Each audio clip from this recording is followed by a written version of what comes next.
Elle est victime d'islamophobie et se fait virer d'éducation nationale à cause de son voile. Écoutez l'intégralité de son témoignage. Je viens de me faire virer de mon poste de psychologue de l'éducation nationale pour les raisons suivantes. Je cite, j'ai été alertée par la direction académique de diffusion sur les réseaux sociaux de contenus qui mettent en évidence le non-respect de la laïcité dans le cadre de vos fonctions professionnelles qui sont ostensiblement citées. Ces éléments ne me permettent pas de porter un avis favorable à votre reconduction l'année prochaine. Donc restez bien dans cette vidéo. Aujourd'hui, je prends la parole pour dénoncer l'islamophobie dont je suis victime de la part de ma hiérarchie. On s'est dit que 2025, c'est l'année où on ne se laissera pas faire. Et donc, c'est pour ça qu'aujourd'hui, je prends ma plateforme, je prends mes réseaux sociaux pour dénoncer l'islamophobie dont je suis la victime. J'ai plus que jamais besoin de vous dans ce combat, car on sait que l'union fait la force et que toute seule, malheureusement, je me ferai pas entendre. J'ai besoin que vous identifiez massivement Elisabeth Borne, la ministre de l'Éducation nationale, car je travaille pour son ministère. J'aimerais également que vous identifiez massivement des militantes influentes. Je vous situe rapidement le contexte. Donc, je suis psychologue de l'Éducation nationale depuis maintenant 2 ans. J'ai ouvert mon cabinet août-septembre de l'année dernière. Et c'est vrai que depuis que j'ai ouvert mon cabinet, j'ai une présence plus active sur les réseaux sociaux. Et donc, ça s'est fait remarquer, mon voile dans cette vidéo et le fait que j'ai un contenu aussi où, en fait, ils ont découvert que j'étais voilée. Parce qu'avant ça, ils ne le savaient pas et tout se passait très, très bien. Car l'année dernière, j'ai eu un excellent avis. Mais à partir du moment où ils ont su que j'étais voilée, tout a basculé dans le négatif. Et donc, des parents d'élèves auraient pris en capture d'écran cette publication et l'auraient envoyée à l'inspection académique. Et donc, on aurait demandé à mon inspecteur de me formuler un avis défavorable. Déjà, comment tout ça s'est fait? Ça s'est fait de manière très injuste. Mais bon, ça, j'y reviendrai dans une autre vidéo. Moi, mon problème, c'est qu'aujourd'hui, en 2025, ça me pose problème qu'en tant que citoyen française, on remette en doute mon droit fondamental qui est celui d'avoir une liberté de culte en dehors de mes heures de travail.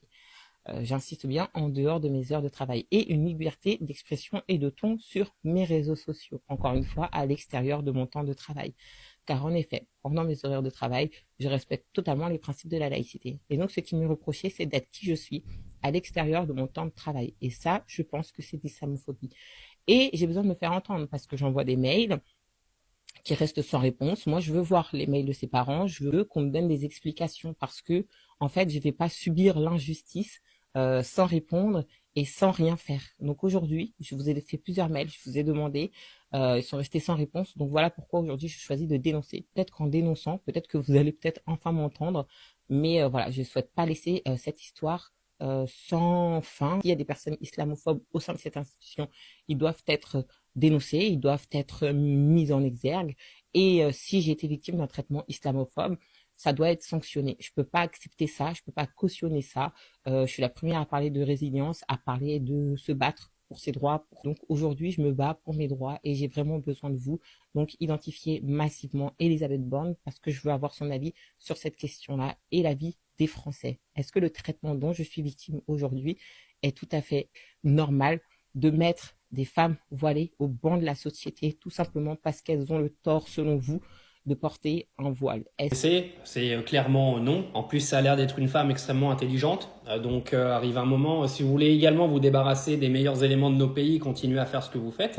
Moi, ce qui me fait halluciner, c'est tous ces parents d'élèves là, qui, à mon avis, viennent d'une école où le racisme et l'islamophobie doit être clairement présente. Hein.